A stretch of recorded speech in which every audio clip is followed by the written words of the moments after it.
시간입니다. 그래서 이제 지난 주에 마태복음 노트로 32페이지 하다가 말았는데,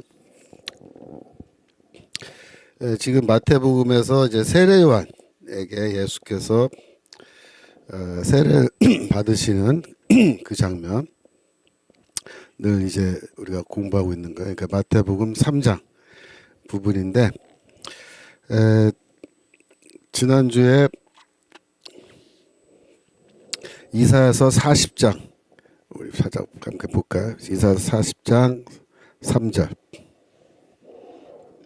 설명드리다가 좀 시간 관계로 부담 못 맞췄는데, 다시 읽어보면, 외치는 자의 소리가 가로되 너희는 광야에서 여호와 길을 예비하라, 사막에서 우리 하나님의 대로를 평탄케 하라 라고 했는데, 이 이사야서 40장 3절이 그 시대 유대교에서 굉장히 중요한 역할을 했다 그랬죠.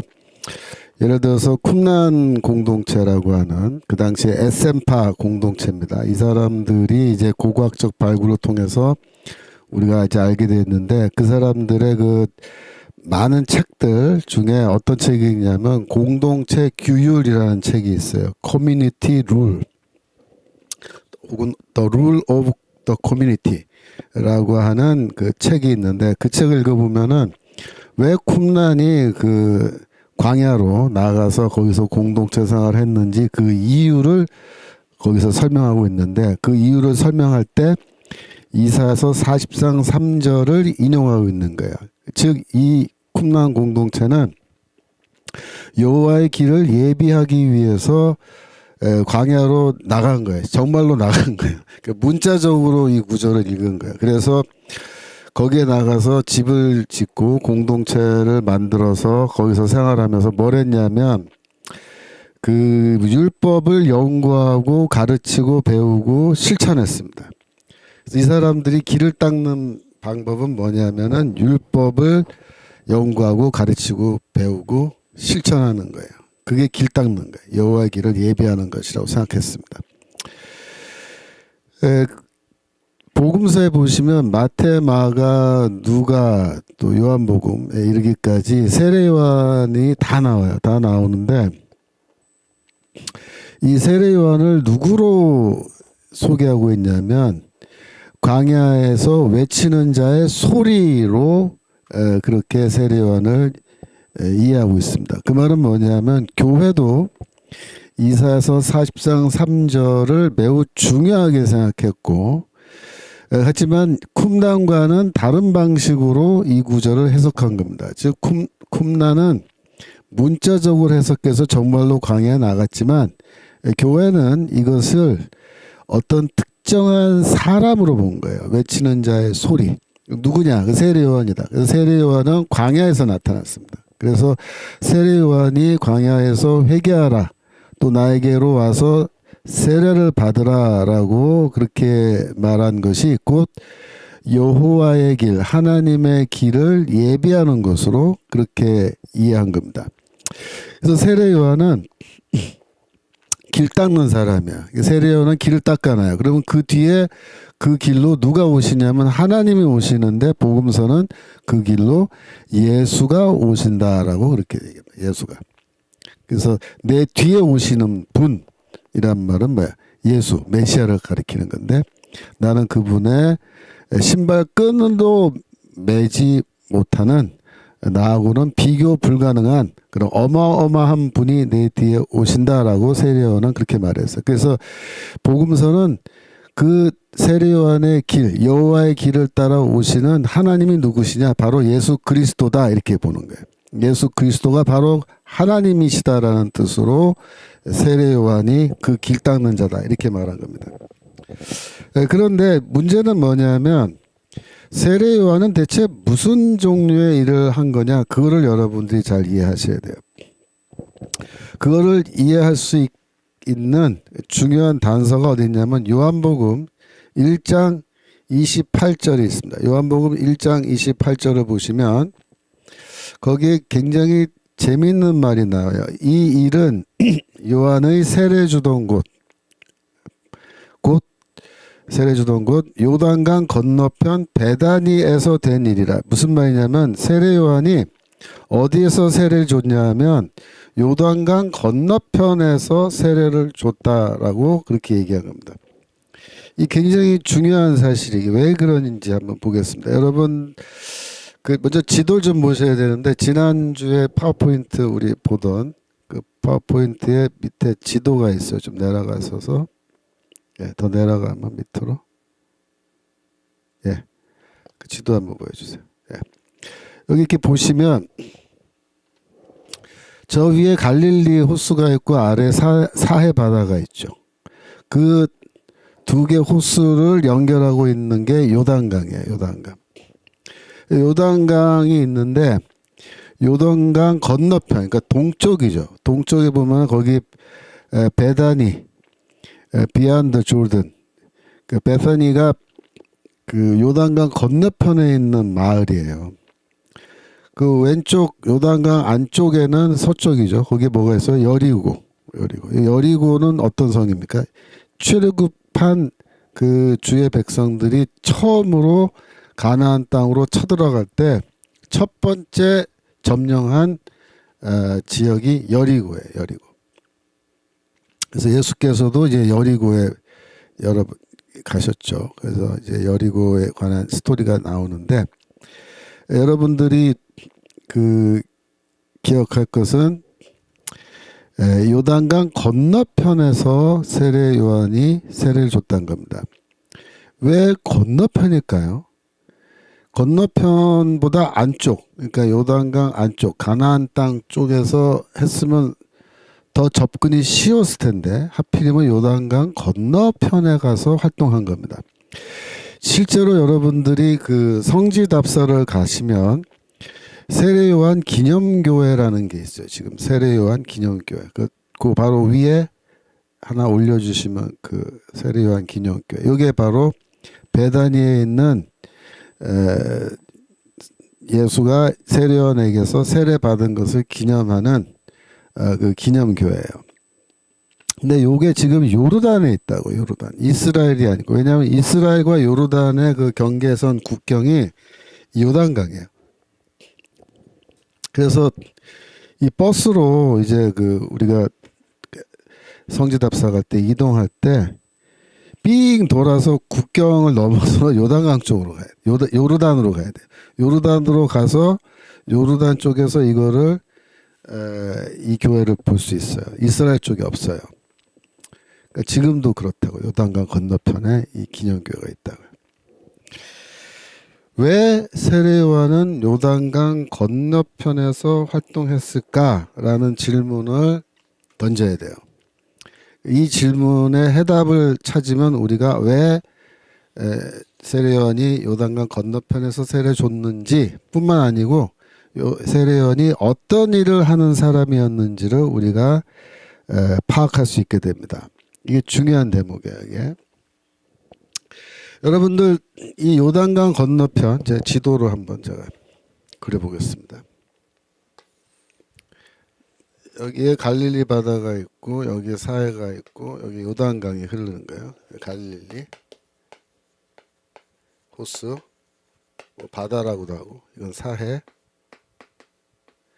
여기가 베다니죠. 베다니. 요단강 건너편. 자, 요 지역입니다. 요 지역. 요단강 건너편. 요 지역은 어떤 의미가 있었냐 하면은 출애굽한 백성들이 이제 40년 동안 광야를 헤매고 날리다가 드디어 여호수아의 인도를 받아서 여기 도착하죠. 여기 도착했을 때 이제 여호수아 1장을 읽어보면은 여호수아가 뭐 1장 연설도 하고 이렇게 하는데 이 강을 건너가요. 강을 건너가요.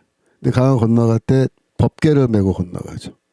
그 제사장들과 레위인들이 법궤를 앞세워서 건너가는데 법궤를 맨 사람들의 발이 이제 그 요단강에 팍 들어가니까 어떻게 됩니까? 요단강 물이 흐르던 물이 멈춰서요. 그래서 이 마른 땅이 생기는 거예요. 마치 언제처럼 홍해바다 건널 때처럼, 홍해바다 건널 때처럼 이렇게 이 바닷물이 아니고 강물이 멈춰서서 이스라엘 백성들이 이 물을 건너가는데 이게 두 번째 홍해바다 기적 같은 거예요. 그래서 이제 진군에 들어가는 거예요. 가나안 땅으로 진군에 들어가는 거예요. 그래서 여기에 모여 있는 그 이스라엘 백성, 옛날 그 패역한 세대 조상들은 다 광야에서 다 죽었어요. 죽고 이제 새로운 세대가 이제 등장해가지고 이들이 이제 드디어 가나안 땅으로 진군에 들어가는 거예요. 요 이미지를 한번 생각하셔야 돼요. 요 이미지를. 그래서 이게 출애굽하고 이제 그 포로기한 이미지가 여기다 결합돼서 이제 가나안 땅으로 들어가는 거예요. 가나안 땅으로 들어가는 건데 1세기 우리가 유대 역사를 보면요. 이쪽 지역에서 특이한 운동들이 일어나요. 이쪽 지역에서. 그걸 우리가 리뉴얼, 영어로 리뉴얼 무브먼트, 그러니까 갱신 운동인데 뭘 갱신하는 거냐면 유대교를 갱신하는 거예요.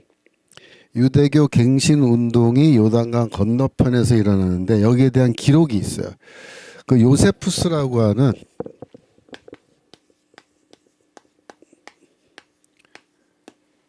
영어로 뭐 조시퍼스라는데 우리말로 요세푸스.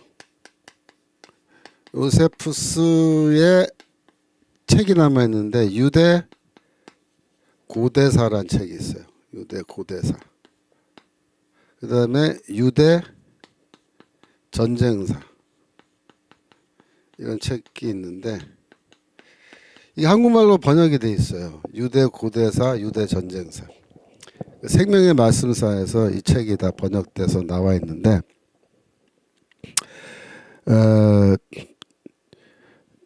그 책을 이제 여러분이 사서 보실 수 있는데 그런 책에 기록이 남아 있는 거예요.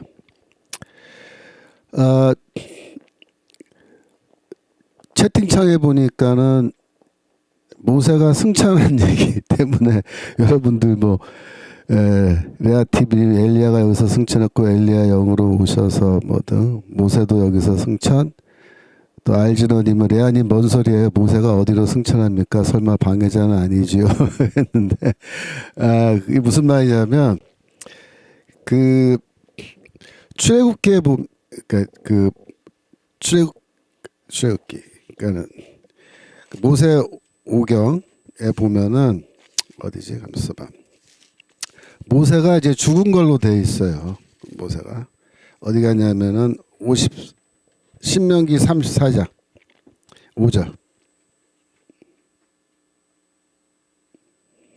자, 신명기 34장 5절 성경 말씀 보세요.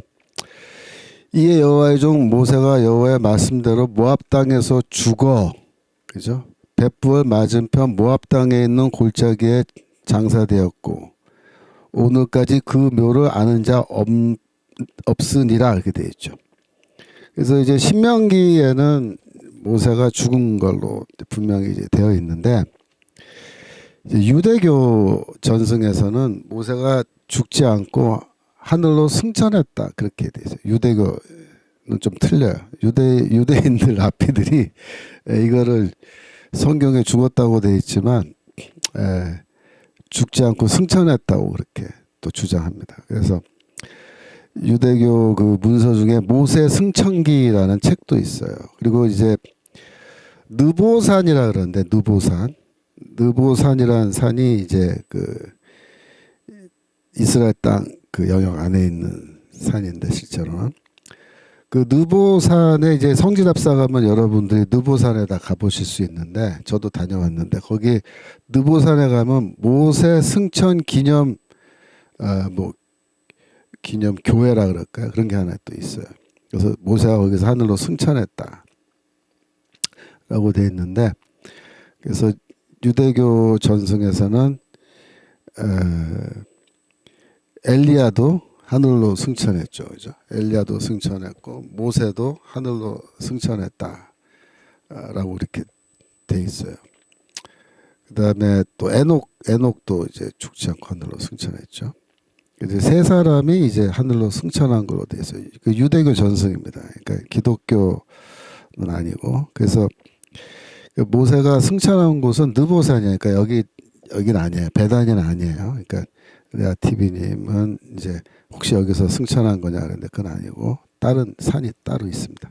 자, 다시 돌아와서 중요한 거는 모세 승천이 중요한 게 아니고 요게 중요한 거예요. 요세푸스 이런 책들 역사책에 보면은 이 요단강 건너편 이 지역에 어떤 사람들이 등장하느냐면 요세푸스는 거짓 선지자라고 부르고 false prophet 선지자 그다음에 거짓 메시아라고도 불러요. 거짓 메시아. 근데 이거를 복수로 불러요. 선지자들. 왜냐하면 여러 사람들이기 때문에 선지자들. 그러니까 요세푸스는 여기에 거짓이란 말을 붙이는데 왜 거짓 선지자냐면은 이들의 그 주장이 다 이루어지지 않고 이 사람들이 다 잡혀서 죽어요. 로마인들이 어떨 때는 그 진압해 버려요. 그래서 이 사람들을 체포해서 처형하기도 하고 어떤 사람은 도망가 버려요. 쫓아오니까 도망가 버려요. 그래서 이제 이 그들의 말이 이루어지지 않으면은 이제 유대교에서는 요세푸스 같은 사람은 이 앞에 거짓이란 말을 붙이는 거예요. 무슨 말인지 알겠죠? 그러나 현대 학자들은 이제 이 사람들을 뭐라고 보냐면은 유대교 내부에서 유대교를 새롭게 하려는 갱신 운동을 하려는 그런 시도라고 그렇게 해석하는 거예요. 왜 그러냐면 자 보세요. 33페이지입니다. 33페이지 보시면 거기에 이제 등장한 인물들이 쭉 이제 나오는데 성경에도 그 사람들 이름이 나와요. 자, 첫 번째 사도행전 5장 37절인데 이 사람은 이제 갈릴리 유다라는 사람인데 그 후 호적할 때 갈릴리 유다가 일어나 백성을 깨어 따르게 하다가 그도 망한즉 따르던 모든 사람들이 흩어졌느니라. 근데 이 갈릴리 유다는 갈릴리 지역에서 이제 반란을 일으킨 겁니다. 그 반란은 서기 6년경에 발생한 것으로 4년경에 발생한 것으로 그렇게 우리가 추측을 해요. 근데 물론 요 갈릴리 유다의 반란은 이 갈릴리 강 이쪽은 아니고 저쪽이었어요. 안쪽이었지만 약간 그 스타일이 비슷하기 때문에 여기 포함시킨 겁니다. 호적할 때라는 말은 인구조사할 때라는 뜻이에요. 인구조사. 인구조사를 로마인들이 한 겁니다. 왜 했냐면 세금 거두려고 한 건데 호적조사를 해야 세금을 징수할 수 있으니까. 그런데 왜 호적조사, 인구조사할 때 그러면 왜 반란 일으켰느냐? 세금 내기 싫어서 그런 거냐? 그런 게 아니고 사실은 로마 황제에게 세금을 바치는 행동은 우상숭배로 봤어요. 이 사람들은 갈릴리 유다는. 그래서 이 갈릴리 유다가 그 당시에 열심당 신학의 원조라 그래요. 원조. 열심당은 뭐예요? 오직 하나님을 향한 열심, 율법을 향한 열심 외에는 다른 걸 향해서 열심을 갖지 않아요. 그래서 이 이방인 황제에게 세금 바치는 것은 우상숭배로 봤기 때문에 우리들로 하여금 우상숭배하란 말이냐? 이래가지고 우리는 죽으면 죽었지 우상숭배는 못한다. 그리고 이제 반란 일으킨 거예요. 물론 진압당했죠. 하지만 이런 운동이 이미 그때부터 시작한 거고 그 다음에 나타나는 게 이제 세례 요한이에요. 그래서 이 세례 요한을 헤롯 왕이 잡아다가 죽였습니다. 그 말은 무슨 뜻이냐면은 헤롯은 세례 요한을 굉장히 정치적으로 자기에게 위협이 되는 그런 인물로 봤다는 거예요. 그래서 세례 요한은 현재의 유대교를 강력하게 비판하는 그런 메시지를 전했다고 볼 수 있는 거예요. 어떤 면에서 비판했느냐 제가 좀 이따 설명드리겠습니다. 그 다음에 36년도에 보면은 요세푸스의 글을 보면은 36년경에 익명의 선지자입니다. 그러니까 이름을 요세푸스가 밝히지 않는데 어떤 사마리아 출신의 예언자가 나타나서 그 추종자들을 그리심산, 게리심산이 아니고 그리심산입니다. 그리심산으로 이끌고 간 거예요.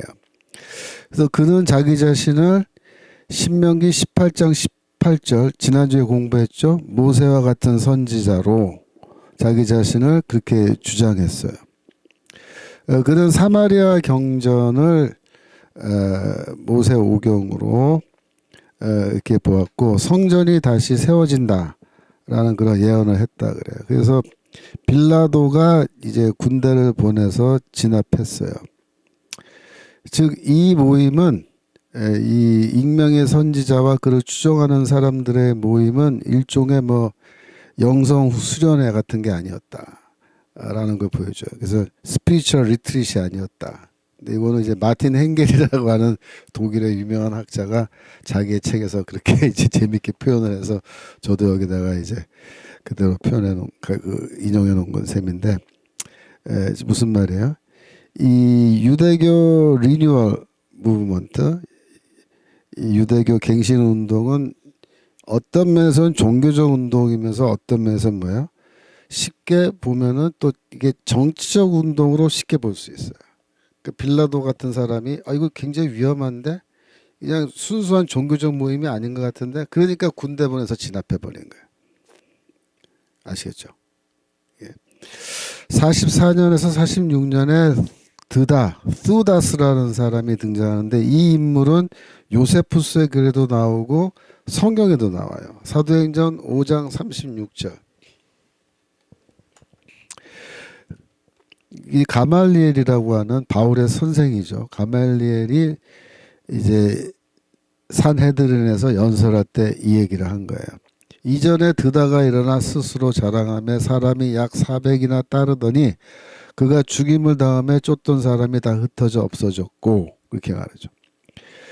그러니까 이 역사적으로 존재한 인물인 것이 분명한 거예요. 갈릴리 유다도 그렇고 드다도 그렇고 성경에도 나오고 요세푸스에 그래도 나오니까. 그러니까 드다라는 사람이 나타나니까 400명의 사람이 그를 따랐다는 거예요. 추종자들이, 제자들이 있은 거예요. 그런데 로마 군대가 추격해서 드다를 죽였어요. 잡아서 죽인 거예요. 그러니까 추종자들이 사라졌다. 이렇게 얘기하죠. 요세푸스의 글에 따르면은 이 로마 군대가 드다의 머리를 잘라가지고 예루살렘 문 앞에 그 머리를 걸어놨대요. 그러니까 로마 군대는 이거를 뭘로 봤냐면은 위험한 정치 운동으로 보고 바로 진압해서 그 지도자의 머리를 효시한 거죠. 50년에 가면은 익명의 이집트 출신의 유대인이 등장합니다. 그러니까 이집트에 유대인들이 많이 이민가 살았거든요. 근데 그 사람들 중에 한 사람이 이 광야에 등장한 거예요. 그는 사람들을 데리고 광야로 갔는데 여러 가지 이적과 기사를 행했다 이렇게 되어 있습니다. 이거 이적을 행한 거예요. 그러니까 사람들은 광야에서 하나님을 만나기 위해서 그에게로 몰려들었다. 이사야서 40장의 3절이죠. 길에 대한 예언은 하나님이 길을 닦아서 마치 홍해의 길을 만들었듯이 자신들이 약속의 땅에 들어가게 하는 것으로 그렇게 이제 주장을 하고 그 길은 하나님의 구원의 상징이다. 그는 올리브산에 사람들을 모으고 성벽을 무너뜨리고 입성하려고 했고 약 3만 명이 그를 따랐다 이렇게 되어 있습니다. 이거 놀라운 얘기죠. 그러니까 성경에는 안 나오는 얘기인데 요세푸스의 글에 나오는데 유대 역사 속에 이 사람들이 다 어디에 등장해요? 바로 여기 요단강 건너편에 등장하는 거예요. 이번에는 좀 많아요. 400명, 드다는 400명이었는데 이 익명의 이집트 출신 유대인에는 3만 명의 사람들이 따랐는데 이 사람들을 데리고 예루살렘으로 쳐들어가려고 그런 거예요. 그래서 올리브산은 감람산인데 감람산은 예루살렘 건너편에 예루살렘 성 맞은편에 있는 언덕이거든요. 거기에 이 병력을 집결시키고 쳐들어간다는 거예요. 이상하지 않아요, 여러분? 이 사람들은 대체 왜 쳐들어가죠? 거기에? 이 사람들 무장했습니다. 무장하고 예루살렘으로 진격해서 거기 성전이 있는데 예루살렘 성전으로 쳐들어가. 이 사람들이 이방인들이에요? 아니에요. 유대인들입니다. 여러분들이 이 사람들의 멘탈리티를 한번 상상해 보세요. 왜 이 사람들은 여기 요단강 건너편에 모여서 무장을 하고 예루살렘으로 진군해서 쳐들어가려고 했을까? 왜 그렇게 했을까요? 이 사람들은 이렇게 생각한 거예요. 저 예루살렘에 있는 유대인들이 다 나쁜 놈들이란 거예요. 저 인간들이 하나님의 백성이라고 주장하고 거기 뭐 제사장이 있고 사내들이 있고 다 있는데 이 사람들이 사실은 제대로 된 하나님의 백성이 아니란 거예요. 그럼 누가 하나님의 백성이냐? 여기에 모여있는 3만 명의 사람들은 스스로를 누구라고 생각하겠어요? 우리가 진정한 하나님의 이스라엘이라는 거예요. 저기 있는 인간들은 이쪽에 있는 건너편 요단강 안쪽 여기 지금 가나안 땅에 팔레스타인에 살고 있는 이 사람들은 누구냐? 이것들은 가나안 백성이라는 거예요. 가나안 백성과 똑같은 것들이라는 거예요. 유대인 아니라는 거예요. 타락한 유대인들이라는 거예요. 그래서 우리가 쳐들어가야 된다는 거예요. 마치 여호수아가 요단강 건너서 가나안 땅을 정복했듯이 우리가 이제 이 강을 건너서 쳐들어가서 이 땅을 정복해야 된다는 거예요. 이런 생각을 하는 거예요. 놀랍죠. 그래서 이거를 유대교 갱신운동이라는 거예요. 갱신운동은 뭐예요? 새롭게 하겠다. 새롭게 하겠다. 왜? 여기가 지금 썩었다. 썩었다. 여기가 지금 썩었다. 여기에서 새로운 하나님의 백성을 형성해서 일로 쳐들어가겠다는 거죠. 60년에서 62년경에 이름이 밝혀지지 않은 어떤 선지자가 사람들을 데리고 광야로 나갔다. 그래서 페스투스가 베수도군요. 사도행전에 나오는 로마 총독 베수도가 이 가짜 구세주와 예언자들을 추격하여 추종자들을 어떻게 박멸했다. 이게 박멸했다. 또 66년에서 68년에 시몬 바르 기오라의 아들 시몬이 군중들에 의해 왕으로 선언되고 그는 예루살렘에서 반란의 중요한 지도자가 됐는데 이게 뭐냐? 유대 전쟁의 시작입니다. 여러분 이 사람들을 이렇게 쭉 보시면요. 거의 10년 간격으로 이쪽 지방의 요단강 건너편에 사람이 등장해요. 선지자가. 그러면 그 선지자들에게로 사람들이 쫙 몰려들어요. 근데 그 중에 누가 있어요? 세례요한이 있는 거예요. 세례요한. 이상한 현상인 거예요. 여러분들이 이 현상을 잘 보셔야 돼요. 즉 이 현상은 뭘 말하는 거냐면 이 사람들의 공통점이 있어요. 공통점이 뭐냐면 이 사람들은 항상 요단강 이쪽이 아니고 건너편에 등장하고 사람들이 이 사람들에게로 몰려들어요. 많은 사람들이. 그러면 이 사람들은 뭘 하려고 그러냐면 출애굽 당시에 여호수아가 요단강을 건너서 가나안 땅으로 진군에 들어갔던 것을 재현하려고 하는 거예요. 재현. 그렇게 할 때 이쪽 사람들, 요단강 건너편에 모이는 유대인들은 어떻게 생각하는 거냐면 요단강 이 안쪽 팔레스타인이죠. 옛날에 가나안 땅입니다. 이 가나안 땅에 살고 있는 유대인들은 제대로 된 유대인들이 아니라고 비판하는 거예요. 너희들은 껍데기만 유대인이지 알맹이는 이방인 가나안 사람들과 똑같다라고 보는 거예요. 그래서 우리가 너희를 새롭게 하겠다라고 해서 이리로 쳐들어가겠다는 거예요. 굉장히 무모하게 보이지만 그런 멘탈리티입니다. 물론 세례 요한은 무장하지 않았습니다. 나머지 사람들은 무장을 많이 했어요. 그래서 실제 군사적인 행동으로까지 나아가서 그래서 로마 군대에 의해서 진압까지 당하는데 세례 요한은 그런 무장 운동을 하진 않았죠. 하지만 세례 요한이 이 요단강 건너편에서 뭐라고 얘기했냐면 회개하라고 합니다. 회개하라. 누굴 향해서 회개하라 그런 거예요? 이방인들을 향해서 회개하라 그랬어요? 아닙니다. 유대인들을 향해서 회개하라 그랬어요. 너희들 죄인이라는 거예요. 그 말은 뭐냐면 너희는 하나님의 백성이 아니다 이거예요. 그래서 바리새인들이 세례요한에게 나오니까 뭐라고 그랬냐면 야 이 독사의 자식들아 그랬습니다. 너희는 아브라함의 후손이 아니다 이 말이에요. 누구의 후손이에요? 창세기에 나오는 그 뱀의 후손이에요. 사탄의 자식들이란 거예요. 하나님이 이 돌을 가지고도 아브라함의 자손을 만들 수 있다라고 이제 그렇게 얘기했는데 이 말은 지금 어떤 의미예요? 이 하나님이 얼마든지 새로 아브라함의 자손들을 새로 만들어낼 수 있다 그 얘기입니다. 그래서 여러분 34페이지 보시면 제가 그 노트에 쭉 설명해 놨는데 여호수아 3장 9절 잠깐 보시면 여호수아서 3장 9절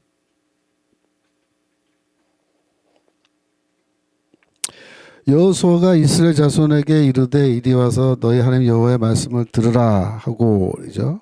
11절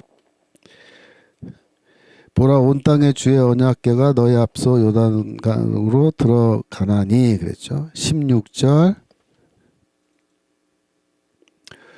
그 궤를 언약궤를 맨 자들이 이제 제사장들의 발이 물에 담기니까 16절에 뭐라 그랬어요? 흘러가는 물은 온전히 끊어지매 그러죠. 물이 섰단 말이에요. 백성이 여리고 앞으로 바로 건널세. 17절 여러 언약궤를 맨 제사장들은 요단 가운데 마른 땅, 그러니까 땅이 말랐어요. 마른 땅에 굳게 섰고 온 이스라엘 백성은 마른 땅으로 행하여 요단을 건너니라. 이 장면이 홍해바다 건넌 장면하고 똑같다. 그래서 제2의 출애굽 홍해바다 사건이 벌어지면서 이 사람들이 이 이스라엘이 가나안 땅으로 직문에 들어가는 장면이 여기 나오는데 1세기 요세푸스의 글에 나오는 그 사람들은 지금 이 여호수아서 3장에 나오는 이 장면을 재현하려고 하는 거예요. 재현하려고. 그래서 마태복음 3장 7절 보시면 요한이 바리새인과 사두개인이 세례 베푸는 데 오는 것을 보고 이르되 독사의 자식들아 누가 너희를 가르쳐 임박한 진노를 피하라 하더냐. 그래서 하나님이 지금 요단강 이 안쪽 서쪽에 있는 이 이스라엘 민족을 심판하신다는 거예요. 너희는 뭐냐? 뱀의 후손이라고. 뱀의 후손. 8절 그러므로 회개에 합당한 열매를 맺고 즉 회개하고 악행을 그치고 9절 속으로 아브라함이 우리 조상이라고 생각지 말라. 이 말은 뭐냐면 우리는 아브라함의 자손이야. 우리는 아브라함의 자손. 에? 하나님의 백성이야. 이렇게 말하는데 내가 너희로 이르니 하나님이 이 능히 이 돌들로 아브라함의 자손을 되게 하신다. 이때 워드플레이 언어 유희가 있는데 히브리어로 돌은요 에벤이라는 단어. 에벤. 돌은 에벤. 자손 아들이라는 말입니다. 아들은 뭐냐면 뺀이야. 뺀. 에벤 뺀. 이게 비슷하단 말이야. 그래서 하나님이 이 에벤을 가지고도 아브라함의 뺀을 만들어내실 수 있어 라고 이렇게 얘기하는 거예요. 그 워드 플레이죠. 세례 요한이 그렇게 얘기한 거예요. 즉 두 가지 말한 겁니다. 너희는 뱀의 후손이다. 창세기 3장 15절.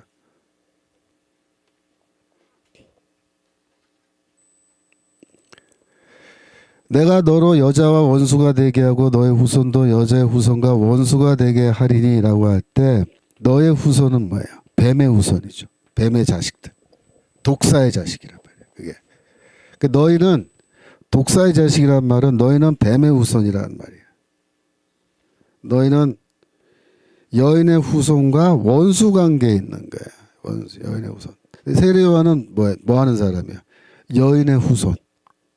예수 그리스도죠. 마리아의 몸에서 태어나는 여인의 후손을 위해서 길을 닦는 사람이에요. 그러니까 너희는 뱀의 후손이고 나는 여인의 후손을 위해 길을 닦는 사람인데 너희가 지금 하나님의 백성이고 바리새인은 그 중에서도 뭐야? 가장 자기들이 잘났다고 생각해요. 아니란 거예요. 너희는 하나님의 백성 아니다. 대놓고 비판하는 겁니다. 대놓고. 너희는 하나님의 백성 아니고 너희는 독사의 후손이다. 이렇게 말을 하면서 3장 10절 이미 도끼가 마태복음 3장 10절 이미 도끼가 나무 뿌리에 놓였으니 좁은 열매를 맺지 않은 나무마다 찍혀 불에 던지우리라. 손에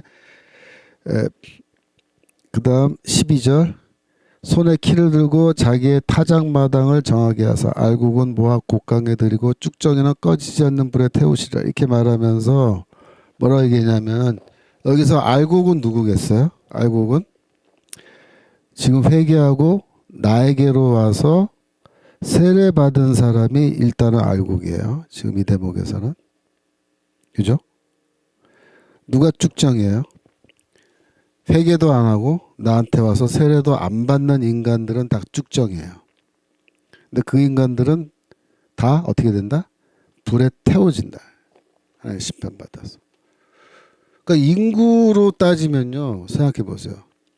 그 당시에 뭐 팔레스타인에 몇만 명의 사람이 살았냐 잘 모르지만 예를 들어서 한 50만 명 살았다고 치고 50만 명의 유대인이 팔레스타인에 살고 있었다고 치고 세례 요한한테 와서 세례받은 사람이 뭐 몇 명이나 될 것 같아요? 예? 5천 명? 예를 들어서 5천 명이면 100분의 1인가요? 50만 명에 100분의 1이죠. 그죠? 100분의 1만 지금 알곡이고 99는 뭐예요? 다 쭉정이라는 거예요. 너희는 하나님의 백성 아니라는 거예요. 구원 못 받는다. 이렇게 얘기해요. 너희는 아브라함의 자손 아니고 뱀의 자손이고 그럼 누가 아브라함의 자손이야? 지금 회개하고 나에게로 와서 세례받는 이들이 아브라함의 자손인 거예요. 여러분 이러한 세례요한의 주장 그리고 특별히 이쪽에서 유대교 갱신운동하던 사람들의 그 행동 패턴을 보면요. 공통점이 그거예요. 이쪽 사람들을 비판하는 거예요. 뭐라고 비판해요? 너희는 사탄의 후손이다. 하나님의 백성 아니다. 누가 하나님의 백성이냐? 이쪽에 모인 사람이에요. 여기 깃발을 높이 들고 모여라! 모여라. 정말로 하나의 백성 하고 싶은 사람 여기 모여라! 이렇게 한 거예요. 그럼 사람들이 모여요. 그럼 뭐라 하냐면 너희가 이제부터 하나의 백성이고 아브라함의 후손이고 저기 있는 저 독사의 자식들은 하나님의 심판받아서 다 멸망당한다. 이렇게 얘기하는 거예요. 이게 뭐예요? 이게 일종의 유대교 갱신운동인데 예수는 여기에 와서 세례를 받으신 겁니다. 세례 받으신 거예요. 이게 무슨 뜻이냐면 예수도 세례 요한이 주장한 그 말에 동의하는 거예요. 동의하는 거예요. 뭘 동의하는 거예요? 여기 있는 이 유대인들은 스스로 자기들이 하나님의 백성이라고 주장하지만 예수도 뭐라고 얘기한 거예요? 아니라는 거예요. 아니라는 거예요. 누가 그러면 하나님의 백성이냐? 예수는, 세례 요한은 나의 제자들이 진정한 하나의 백성이다. 그렇게 주장하는 거야. 세례 요한은. 그러나 예수는 뭐라고 주장하는 거야? 아니다. 내 제자들이 진정한 하나님의 백성이다. 이스라엘이다. 이렇게 주장하는 거예요. 그래서 결국 요한의 제자들 중에 일부가 예수의 제자로 이동하는 거예요. 예수는 요한이 한 사역, 그것을 계속 어떤 면에서 이어가는 겁니다. 요한이 일단 시작을 해요. 하지만 완성 못해요. 그걸 누가 완성하느냐? 예수가 완성하는 거예요. 그러니까 예수와 요한의 관계는 어떤 관계냐? 예고편과 본영화 상영의 관계다. 그렇게 말해요. 세례 요한은 예고편만 하고 끝나요. 예고편만 하고. 그런데 예수는 세례 요한이 예고한 것을 성취하는 거예요. 그 세례 요한은 어떤 일을 한 사람이냐? 한마디로 말하면 새 이스라엘을 창조하려고 한 거예요. 새 이스라엘을 창조하려는 거예요. 그러니까 너희는 가짜 이스라엘이다 이거예요. 진짜 이스라엘 할 사람 여기 모여라. 그게 세례 요한의 세례 운동입니다. 그게 유대교 갱신 운동의 하나죠. 여기 사람들이 모이면 그 제자들을 세례 요한이 뭐라 하냐면 너희가 이제부터 참 이스라엘이다 이렇게 얘기하는 거예요. 그래서 이 세례 요한의 운동은 새로운 이스라엘을 창조하려고 한 건데 그거는 예고편에 불과한 거고 세례 요한의 시도는 진짜 하나님의 새 이스라엘을 창조하는 그 일은 누가 실제로 해내시냐? 예수가 하시는 거예요. 예수가 완성하시는 거예요. 여러분들이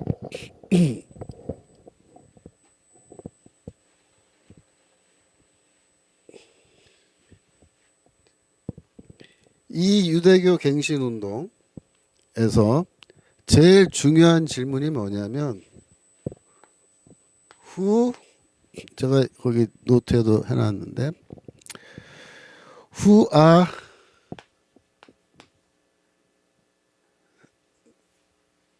the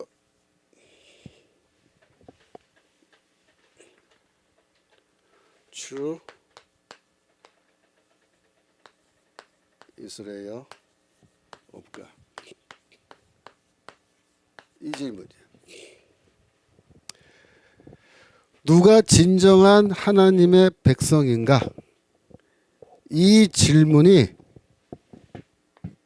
1세기 유대교에서 제일 중요한 질문이에요.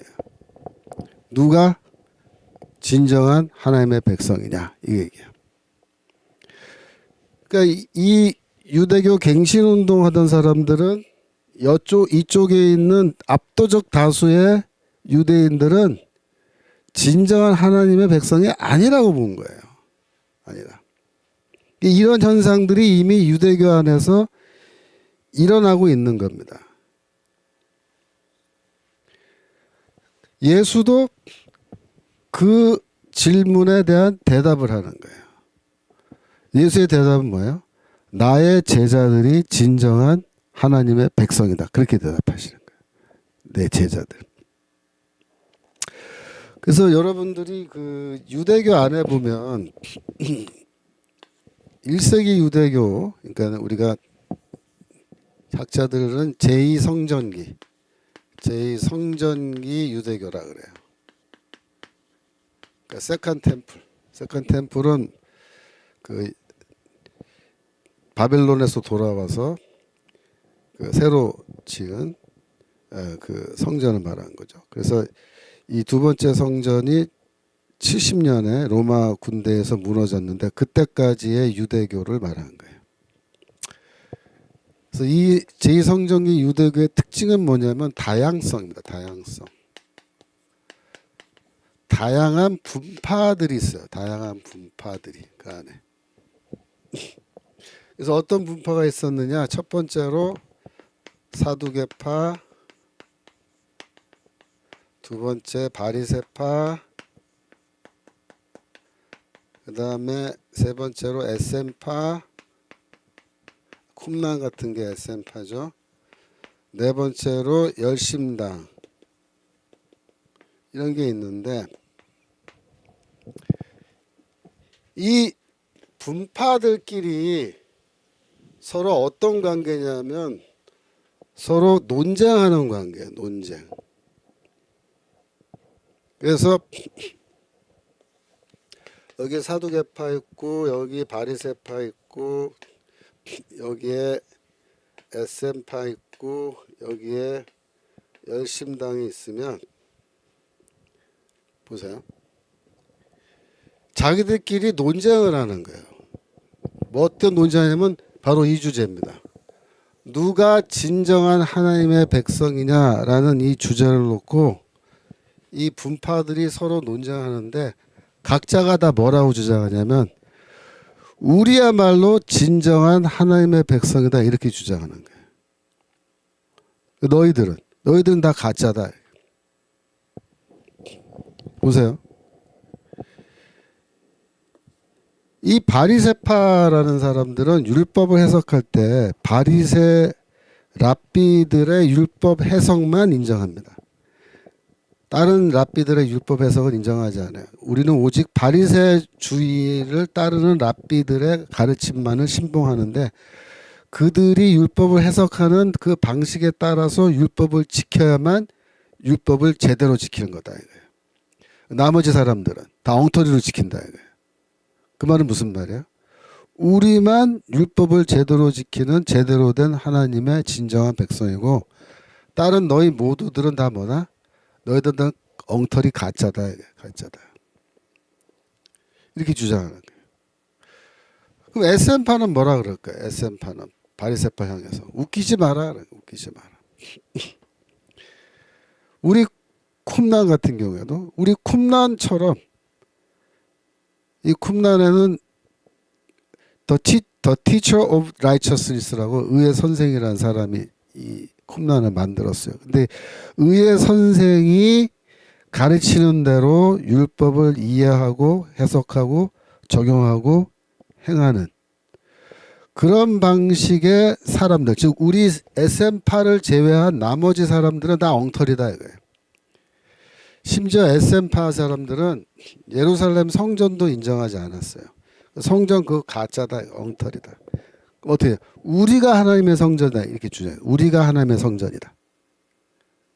이러면서 하나님의 심판이 곧 닥칠 텐데 우리를 제외한 모든 유대인들은 싹 다 멸망한다. 이방인들과 함께. 누구만 구원받냐? 우리만 구원받아요. 왜? 우리가 하나님의 진정한 이스라엘이기 때문에. 이렇게 되어 있는 겁니다. 그래서 서로 사두개파는 또 가만히 있겠어요? 사두개파는 사두개파대로 웃기지 마라. 율법 해석의 권한은 원래 제사장들이 갖고 있는 거야. 너희 같은 평신도들이 뭐 개뿔이나 안다고 건방지게 바리새파 너희들이 성경 해석하고 뭐 가르친다고 웃기지 마 그런 거고 이쪽에 있는 사람은 예루살렘에 있는 제사장들이 여기다 들어가 있거든요. SM파를 향해서 너희들이 우리를 성전을 인정하지 않는다고 웃기고 있네. 우리가 진정한 성전이야. 이 바보 같은 놈들아 하면서 너희 광야에서 뭐 저기 조그만 공동체 만들어 놓고 너희들이 소꿉장난 한다고 그게 성전이 될 것 같아? 이러면서 또 비난하는 거예요. 열심당 뭐예요? 제대로 믿으려면 우리 정도의 열심은 있어야지 이것더라. 바울처럼 바울이 옛날에 열심당 신학에 심취했죠. 담메색 경험 이전에 바울처럼 야 하나님을 향한 열심이 있으면 나처럼 이 도시 저 도시 원정 다니면서 율법 제대로 지키지 않는 것들 특별히 뭐 십자가에 박힌 예수를 예배한다고 뭐 하는 이 미친놈들 다 때려잡고 말이야. 이 정도는 돼야 제대로 신앙생활 하는 거지 라는 게 또 열심이다. 서로 다 뭐라고 주장하는 거예요. 우리가 진정한 하나님의 백성이다 이렇게 주장하는 겁니다. 이런 현상이 제2성전기 유대교에 있는 거예요. 그 맥락에서 세례요한을 여러분이 이해하셔야 됩니다. 그러니까 세례요한은 뭐 하는 거예요? 세례요한도 이 논쟁 속에 들어가 있는 겁니다. 그래서 아니다 이거예요. 사두개파, 바리새파 너희는 다 뭐다? 독사의 자식들이다 이거예요. 뭐 SM파는 거기 안 나왔습니다만은 SM파를 봐도 세례요한이 똑같이 얘기했어요. 너희도 독사의 자식들아 이놈들아. 특별히 SM파는요 바리새파보다 훨씬 더 율법을 엄격하게 해석하고 더 엄격하게 지킨 사람들이에요. SM파는 바리새파를 뭐라고 비난했냐면 저것들은 젖먹이들이다 이게. 젖먹이. 젖먹이란 말이 뭐예요? 어린 애기들. 그래서 부드러운 것만 좋아하는 놈들이라. 무슨 뜻이야? 율법을 해석할 때 부드럽게 해석해서 그거 지키는 걸 좋아하는 놈들이란 거야. 우리는 성인. 우리는 단단한 음식도 먹을 수 있어. 그래서 우리는 뭐야? 바리새파보다 훨씬 더 엄격하게 율법을 지킨다. 이렇게 주장하는 거야. 그러니까 세례요한 입장에서는 SM파도 뭐 예외 없습니다. 너희도 독사의 자식이 나타났으면. 이런 관계입니다. 이런 관계 속에서 세례요한은 뭘 한 거다? 진정한 하나님의 백성을 창조하는 그 사역의 첫 번째 발걸음을 띈 예고편이다. 예고편이다. 그래서 우리가 예수 그리스도의 사역을 우리가 이해할 때 예수 그리스도는 뭐 하신 분이냐, 이 땅에 오셔서 뭘 하신 거냐 얘기할 때 뭐라고 대답하냐면 예수 그리스도는 하나님의 새로운 백성을 창조하시기 위해서 이 땅에 오셨고 하나님의 새 이스라엘을 창조하신 분이다. 그렇게 얘기해요. 그게 누굽니까? 그게 교회예요. 교회. 우리들. 우리가 뭐예요? 우리가 진정한 하나님의 백성인 거예요. 예수가 왜 12제자를 세웠죠? 진정한 이스라엘에 12지파가 있기 때문에. 그래서 12제자 세운 겁니다. 그리고 세례 요한에게 와서 세례 받았는데 예수께서 죄가 있어서 세례 요한에게 그 세례 받은 거예요. 회개하고. 그건 아니시잖아요. 예수는 죄가 없으시잖아요. 그럼 왜 세례 요한에게 굳이 와서 죄도 없으신 분이 세례 받았느냐? 그 뜻은 뭐예요? 세례 요한이 시작한 일, 그걸 내가 인정하는 거고, 그 뭐야? 하나님의 새로운 백성을 창조하는 일이에요. 그래서 하나님의 새로운 백성을 창조하는 요한의 이 사역은 옳은 것이다 라고 인정하는 거고, 그 사역을 이제 내가 완성하겠다라는 뜻으로 세례 요한에게 와서 세례 받은 겁니다. 여러분이 그렇게 이해하셔야 돼요.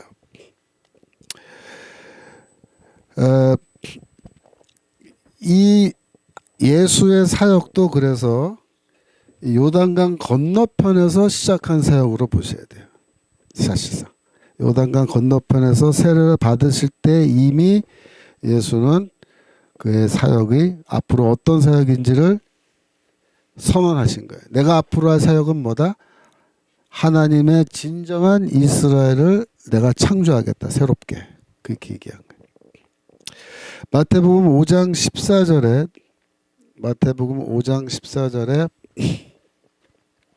너희는 세상의 빛이라 산 위에 있는 동네가 숨기우지 못할 것이요 라고 할 때 너희는 세상의 빛이라, 그 빛은 뭐라 그랬어요? 이스라엘이 세상의 빛이라 그랬잖아요. 이방의 빛. 아까 빌립보서 시간에 제가 말씀드렸죠. 다들 빌립보서 공부하신 분들이 지금 들어온 거죠. 예. 그래서 세상의 빛이라 산 위에 있는 동네가 숨기우지 못할 것이요 라고 했는데 너희는 세상의 빛이다. 그 말은 뭐예요? 너희가 이스라엘이다. 그 말입니다. 너희가 이스라엘이다. 왜? 이스라엘이 스스로 자신을 이방의 빛이라고 생각하고 있었기 때문에 예수는 그걸 뒤집은 거예요. 저 인간들이 스스로 자기들이 세상의 빛이고 이방의 빛이라고 생각하는데 쟤네들이 이방의 빛, 세상의 빛이 된 게 아니고 너희가 세상의 빛이야. 그 말은 뭐야? 너희가 이스라엘이야.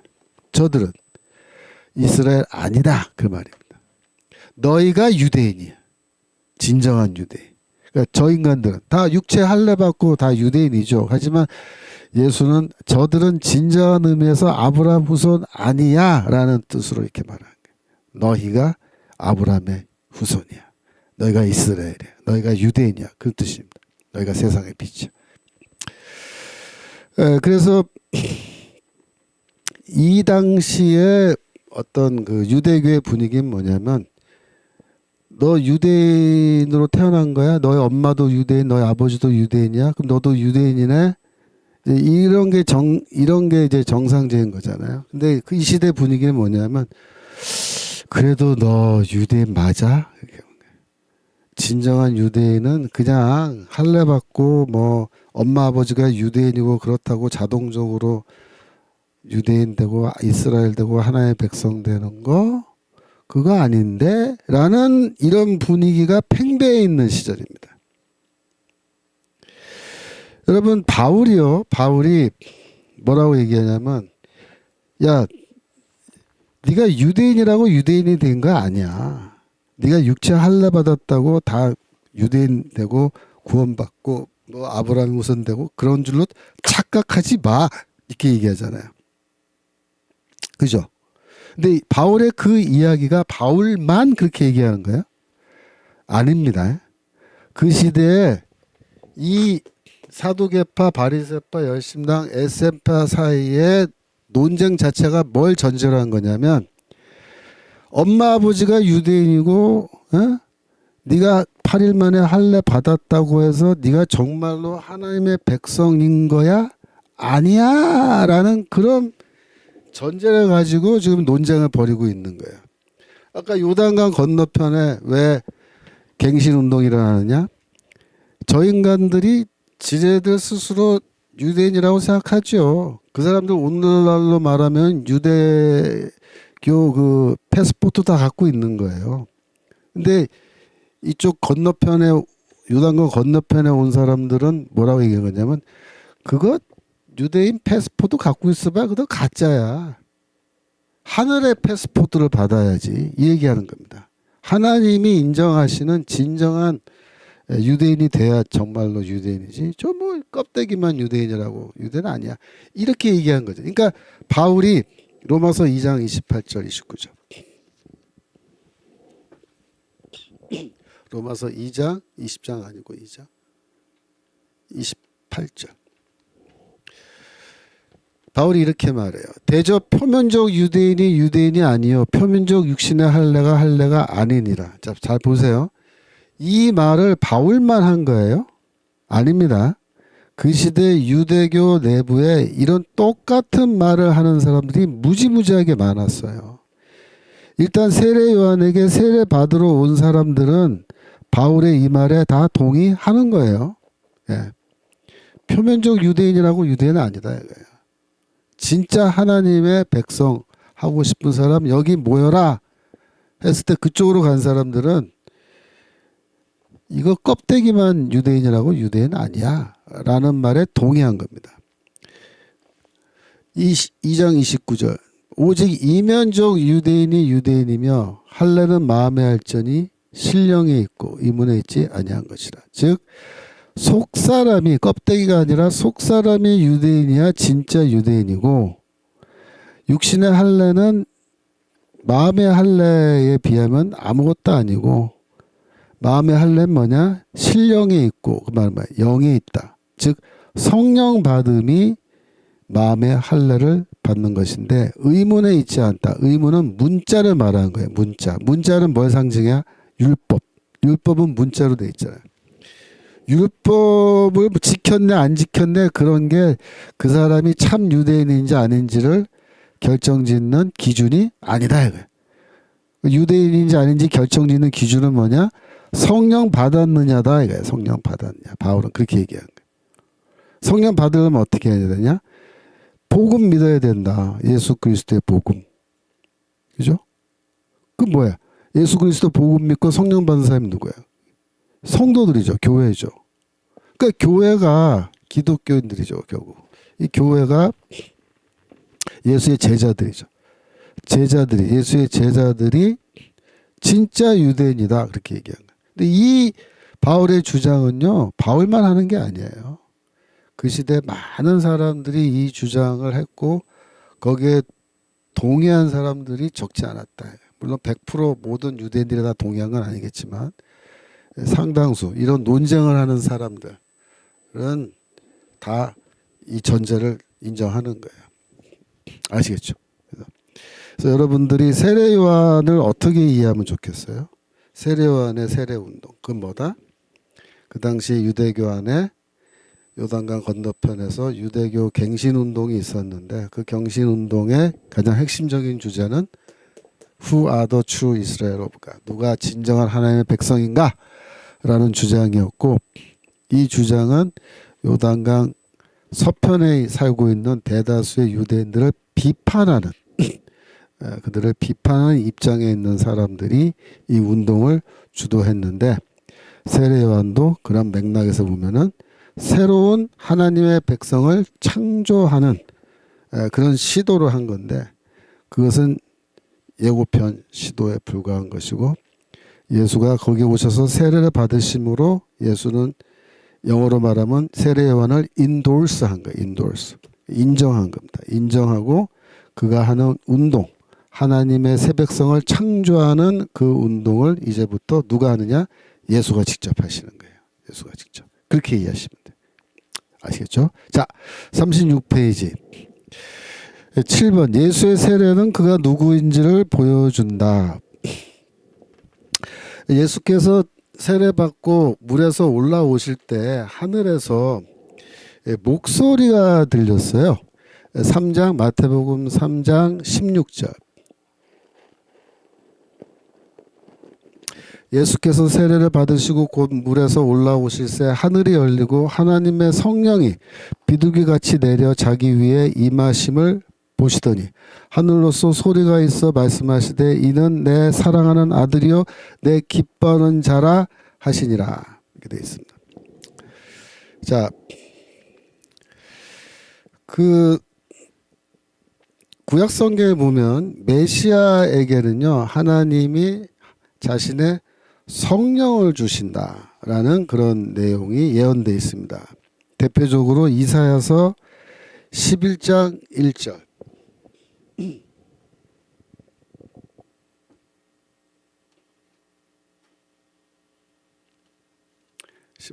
이새 줄기에서 한 싹이 나며 그 뿌리에서 한 가지가 나서 결실할 거죠. 그래서 여기서 싹, 가지라는 말은 다 메시아를 상징한다 그랬죠. 그래서 이새는 다윗의 그 아버지를 말한 거죠. 그 아버지의 그 가문이죠. 그 집안에서 다윗이 태어났는데 중요한 게 2절입니다. 다윗이 태어나니까 메시아가 태어나는데 2절. 여호와의 신은 하나님의 영이죠. 성령. 곧 지혜와 총명의 신이요 모략과 재능의 신이요 지식과 여호와를 경외하는 신이 그 위에 강림하시리니 라고 해서 하나님의 성령이 메시아에게 내려온 거예요. 강림하는 거예요. 여기에는 물론 뭐 비둘기같이 강림한다는 말은 여기 나와 있지 않지만 그 장면 예수께서 세례받고 물에서 올라오실 때 하나님의 영이 그에게 내려오시는 강림하는 그 장면은 매우 유사합니다. 근데 여기에서 지혜, 총명, 모략, 재능, 지식, 여호와를 경외라는 이런 단어들이 나오면서 그냥 성령이 아니고 지혜와 총명의 영, 모략과 재능의 영, 지식과 여호와를 경외하는 영이라고 이렇게 되어 있는데 이런 단어들이 어디에 나오는 단어들이냐면 잠언 8장 9절. 잠언 8장 9절.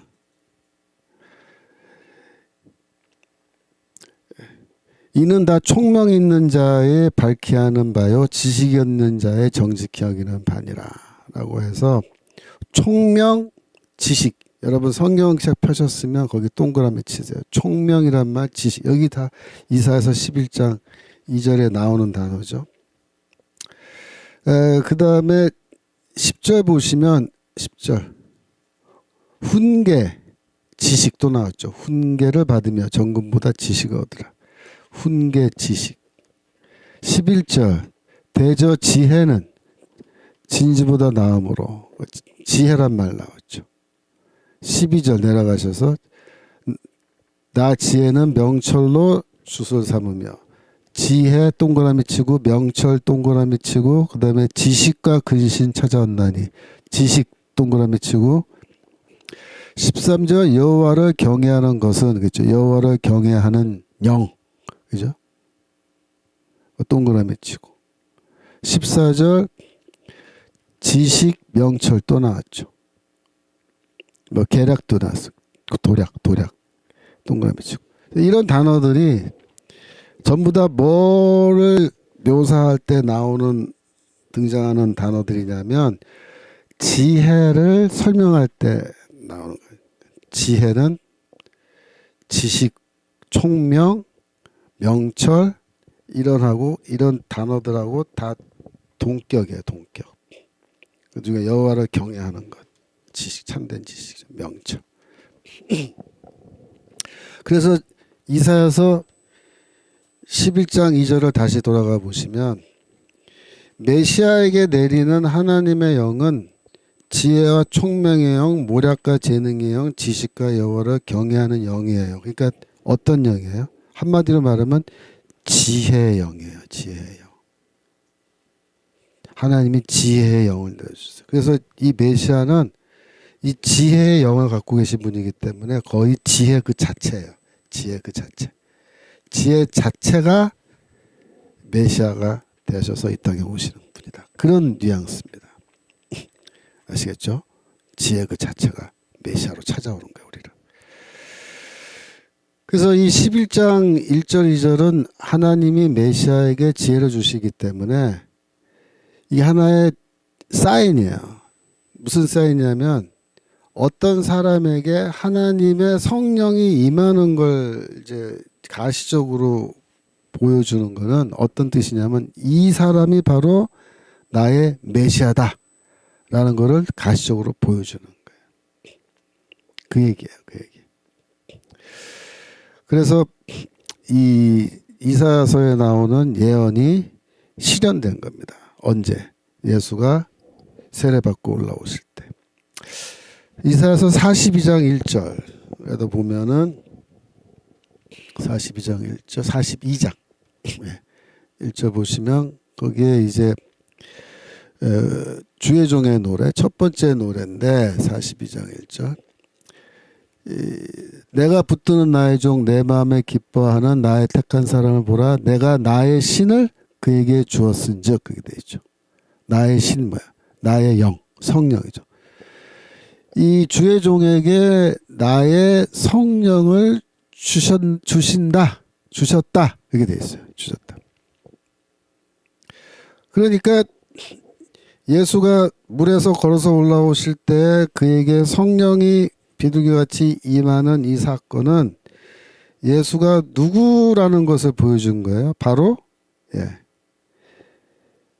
이사야서에 나오는 고난받는 주의 종이 바로 이 나사렛 예수다라는 걸 보여주는 사건인 거예요. 이사야서 61장 1절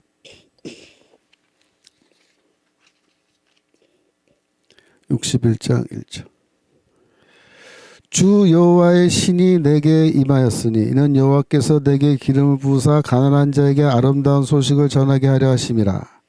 이렇게 말할 때 여호와의 신, 여호와의 성령이 내게 임했다 이렇게 말하는 거예요. 이 누구야? 나는 주의 종이에요. 주의 종. 주의 종에게 하나님의 성령이 임하신다라는 게 지금 이사야서에 이렇게 예언되어 있는데 그 주의 종이 곧 누구냐? 바로 메시아예요. 메시아. 그래서 세례 당시에 하늘에서 성령이 임한 것은 예수가 나사렛 예수가 바로 이사야서에서 예언된 주의 종이다 라는 것을 가시적으로 보여준 거예요. 여기 노트는 안 썼습니다만 누가복음 4장 16절 누가복음 4장 16절 예수께서 그 자라나신 곳 나사렛에 이르사 안식일에 자기 규례대로 회당에 들어가사 성경을 읽으려고 서심해 17절 선지자 이사야 글을 드리거늘 책을 펴서 이렇게 기록한 데 찾으시니 18절 주의 성령이 내게 임하셨으니 이는 가난한 자에게 복음을 전하게 하시려고 내게 기름을 부으시고 이렇게 돼 있죠. 예수가 그때 이사야서 61장 1절을 읽으신 거예요. 왜 다른 데 안 읽으시고 61장 1절을 읽으셨을까요? 예수의 의도는 뭐예요? 내가 바로 하나님의 성령을 받은 그 주의 종이다. 내가 바로 메시아다. 라는 것을 이야기하려고 한 거예요. 그래서 이걸 쭉 읽으신 다음에 뭐라 그러시냐면 이 말씀이 오늘날 너에게 응하였느니라. 어디 21절이죠. 21절 내려가시면 나와요. 그렇게 말해요. 21절. 예. 뭐예요? 응했다는 말이 뭐예요? 성취되었다. 이사야서의 말씀이 오늘 이 자리에서 너희들에게 성취되었다. 그건 무슨 말이에요? 내가 바로 그 주의 종이야. 이 얘기입니다. 그랬더니 사람들이 22절 그 입으로 나오는 바 의로운 말을 기이 여겨 가로되 이 사람이 요셉의 아들이 아니냐. 야, 요셉의 아들인데 어떻게 요셉의 아들, 저 목사 아들이 무슨 주의 종이야. 이사야서에 나오는. 안 믿는 거야. 안 받아들이는 거야. 자, 그 다음에 마태복음 3장 17절로 갑니다. 마태복음 3장 17절. 그 성령이 임한 다음에 하늘에서 소리가 들렸어요. 말씀하실 때 이는 내 사랑하는 아들이요 내 기뻐하는 자라 하시니라. 이 하늘에서 나오는 음성은 하나님의 음성이죠. 하나님이 직접 말씀하시는 거예요. 이는 내 사랑하는 아들이요. 그러니까 예수는 누구야? 하나님의 아들이라는 거예요. 하나님의 아들. 그러니까 하나님의 아들이라는 호칭은 어디서 유래했어요? 제가 지난번 설명드렸죠. 사무엘하 7장 14절. 사무엘하 7장 14절. 나단의 신탁에서 보시면 나는 그에게 아비가 되고 아버지가 되고 그는 내 아들이 되리니 라고 되어 있죠. 그래서 이게 물론 솔로몬에 대한 예언으로 사람들이 쉽게 생각하지만 사실 이게 솔로몬에 대한 예언이 될 수 없다 그랬죠. 왜? 그의 나라가 영원히 보존되지 않았기 때문에. 그래서 이 나단의 신탁을 메시아에 관한 예언으로 볼 수밖에 없는데 그래서 메시아는 하나님의 아들이라고 하는 호칭을 갖게 된다 그랬죠. 근데 여기서 세례받는 장면에서 하늘에서 이는 내 사랑하는 아들이요 그러죠. 그죠? 아들이요. 그리고 시편 2편 6절.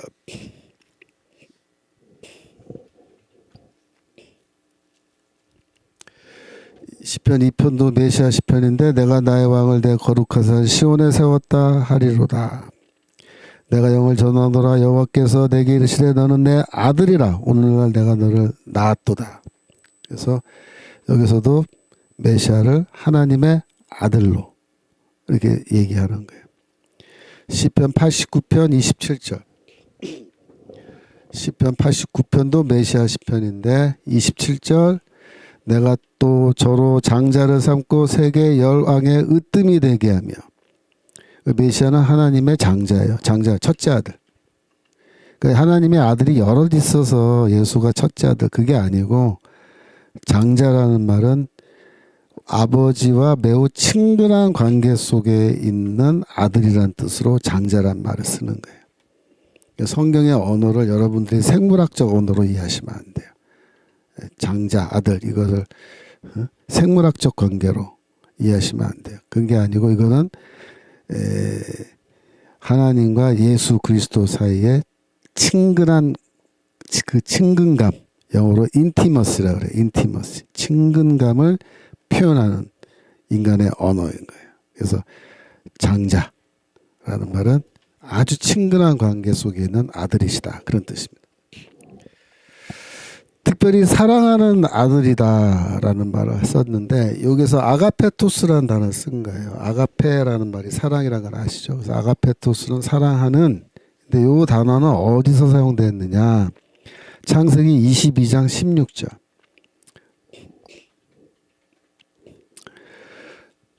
가라사대 여호와께서 이르시기를 내가 나를 가리켜 맹세하노니 내가 이같이 행하여 내 아들 내 독자를 아끼지 아니하였은즉 이렇게 됐는데 이거를 헬라 성경으로 읽으면 너의 사랑하는 아들을 아끼지 아니하였은즉 그렇게 되어 있습니다. 아가페토스란 단어가 여기 나와요. 그래서 이 너는 내 사랑하는 아들이요라는 말을 할 때 이 예수를 이삭과 비유하는 느낌이 있어요. 마치 아브라함에게 이삭이 사랑하는 아들이었던 것처럼 예수는 하나님의 사랑하는 아들이신데 아브라함이 이 사랑하는 아들을 아끼지 않고 제물로 바치려고 했잖아요. 그 말은 하나님도 이 사랑하는 아들을 아끼지 않고 어떻게 해요?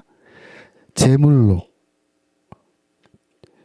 속죄 제물로 바치려고 한다라는 그런 뉘앙스가 여기에 담겨져 있어요. 그래서 너는 내 사랑하는 아들이라는 말 표현 자체가 내가 너를 사랑하지만 내가 너를 아끼지 않고 제물로 바치게 할 거다 라는 그런 뉘앙스가 있습니다. 그 다음에 내 기뻐하는 자라라는 말, 마태복음에 나오는 내 기뻐하는 자라는 말은 어디서 나온 거냐? 아까 이사야서 42장 1절 봤는데 다시 한번. 이사야서 42장 1절. 내가 붙드는 나의 종 내 마음에 기뻐하는 자. 내 마음에 기뻐하는 자라는 뜻이에요. 내 마음에 기뻐하는 자. 그러니까 하나님께서 예수가 그 세례받고 물에서 올라오실 때 하늘에서 직접 말씀해 주시는 의도는 뭐겠어요? 예수가 누군지를 우리에게 알려주는 거예요. 예수가 누군지. 예수가 바로 내가 예비한 메시아다. 하나님의 아들 메시아고 그 다음에 예수는 바로 누구냐? 이사야서 42장 1절에 나오는 주의 종이다. 주의 종. 내 기뻐하는 자다. 그러면 이 주의 종은 어떻게 돼요? 53장으로 가면 자기의 영혼을 자기 백성의 죄를 짊어지고 죽는 속죄 제물로 자기의 영혼을 바치게 돼 있단 말이에요. 그 얘기하는 거예요. 이 고난받는 주의 종인데 이 예수가 앞으로 장차 어떻게 될 거다? 그 성경 말씀대로 자기의 생명을 속죄 제물로 내놓을 거다. 라는 그런 의미가 있는 거예요. 아시겠죠? 그죠? 보너스로 42장 1절에 잠깐만 보세요. 42장 1절에 나의 택한 사람, 택한 자 영어로 더 chosen one입니다. 더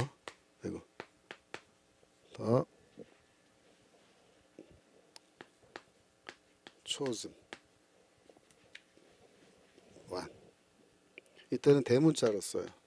왜냐하면 이 택한 자라는 표현이 이 표현이 메시아를 가리키는 호칭이기 때문에 이렇게 대문자로 씁니다. 더 chosen one.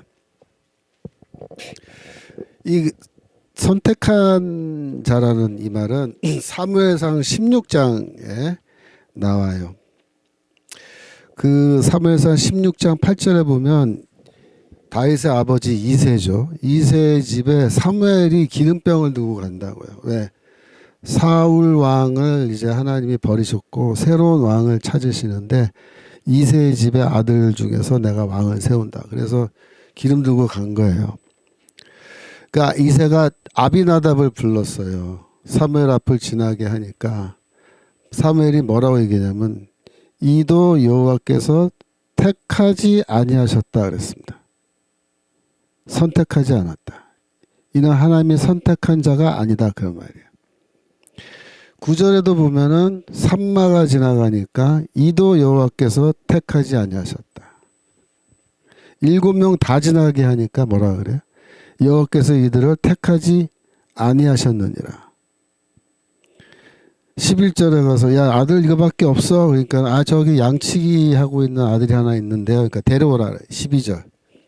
이에 보내어 그를 데려오매 그의 빛이 붉고 눈이 빼어나고 얼굴이 아름답더라. 여호와께서 가라사대 이가 그니.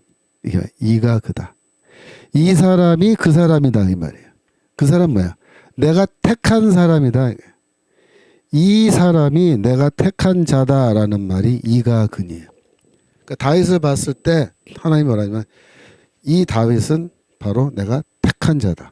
근데 이사야서 42장 1절에 나의 종을 보라 그러면서 그는 내 마음에 기뻐하는 자고 내가 택한 자다 이렇게 말하죠. 내가 택한 자다. 택한 자다. 그래서 택한 자는 뭐예요? 내가 선택한 자다. 예수는 누구예요? 그러니까 하나님이 선택한 자다. 또 초순화이다. 물론 마태복음에는 이 표현까지 나오지 않지만 암묵적으로 기뻐하는 자라는 말이 나왔기 때문에 예수는 하나님의 선택하신 메시아다라는 뜻으로 볼 수 있습니다. 예, 수업 중 정광 목사님 10시 방송으로 중간에 나갔다가 왔습니다. 정경혜님. 예, 잘하셨어요. 괜찮아요. 근데 나갔다 오신 분들은 녹화돼서 나중에 올라가면 이걸 꼭 보시고 강의를 빠진 부분을 보셔야 됩니다. 예. 세례 때 하늘에서 음성이 들렸는데 이런 비슷한 현상이 언제 또 일어나냐면 변화산에서 한 번 더 일어나요. 변화산에서 예수의 모습이 변화될 때 하늘에서 음성이 들리죠. 마태복음 17장 5절입니다. 17장 5절. 말할 때 호련히 빛난 구름이 저희를 덮으며 구름 속에서 소리가 나서 가로되 이는 내 사랑하는 아들이요 내 기뻐하는 자니. 여기 똑같죠. 세례 받을 때도 내 사랑하는 자요 내 기뻐하는 자다. 이 말은 똑같죠. 그런데 너희는 저의 말을 들으라 이렇게 말해요. 너희는 저의 말을 들으라. 요건 어디서 온 거예요? 요거는 신명기 18장 15절 모세와 같은 선지자에 대한 예언이죠. 모세와 같은 선지자를 하나님이 세우실 텐데 너희는 그를 들으라 그랬습니다. 너희는 그의 말을 들어라. 왜 그의 말을 들어야 돼요? 18절 내 말을 그 입에 두리니 나의 말씀을 그 모세와 같은 종 입에 내가 둘 것이니까 그가 너희들에게 나의 말씀 하나님의 말씀을 전할 거다. 그러니까 너희는 어떻게 되냐? 그의 말을 들으면 된다. 그의 말을 듣는 게 내 말을 듣는 거다. 그렇게 돼 있어요. 그러니까 하나님께서 그렇게 말씀하시는 거예요.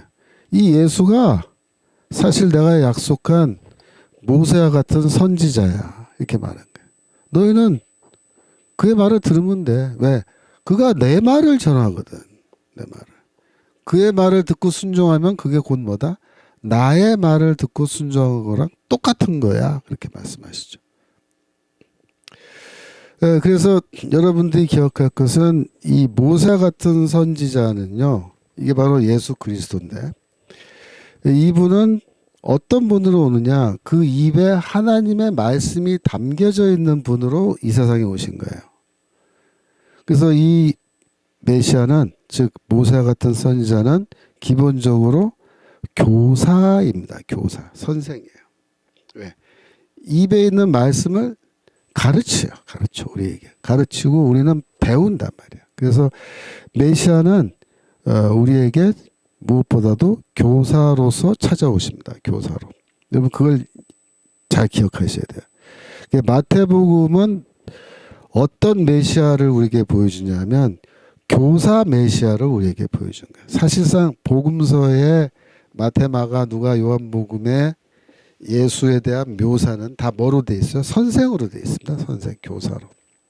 물론 복음서 뒷부분에 고난받고 죽고 부활하신 장면이 나오지만은 그것도 중요한 메시아의 사역이지만 앞에 부분 교사로서 오셔서 우리에게 하나님의 말씀을 가르치시는 이 사역도 메시아의 매우 중요한 사역이에요. 그래서 메시아는 교사로 그리고 우리의 죄를 위한 희생 제물로 오신다라고 복음서는 그렇게 말하는데 여러분들이 기억할 것은 바로 이 가르치는 메시아. 그래서 이 변화산 사건은 또 이 세례 받고 나서 이제 성령 받으시는 것, 그 둘 다 그런 관점이에요. 왜? 이사야서 11장 1절에 지혜와 총명의 영, 지식과 모략의 영. 이거 다음에 지혜와 지식 갖고 있으면 뭘 해요? 가르치는 거예요. 가르치는 거예요. 그래서 성령에 임한 거는 뭐냐면 이분이 진정한 종말의 하나님의 교사라는 거예요. 교사. 종말의 교사. 하나님이 보내시는 종말의 교사. 그러니까 메시아는 종말의 교사인 거예요. 그래서 너희가 뭐 선생 되기를 노력하지 마라. 하나님도 한 분이고 선생도 한 분이다. 그렇게 말하잖아요. 이게 보통 선생님이 아닌 거예요. 종말의 선생님. 그죠? 그래서 우리가 예수의 가르침을 이렇게 배우는 것. 이것이 굉장히 중요한 일입니다. 그래서 청교도 신학원에서 여러분들이 말씀 배우는 게 중요한 거예요. 예수의 말씀, 가르침. 그 배워야 성경의 가르침 배워야죠. 그죠? 자,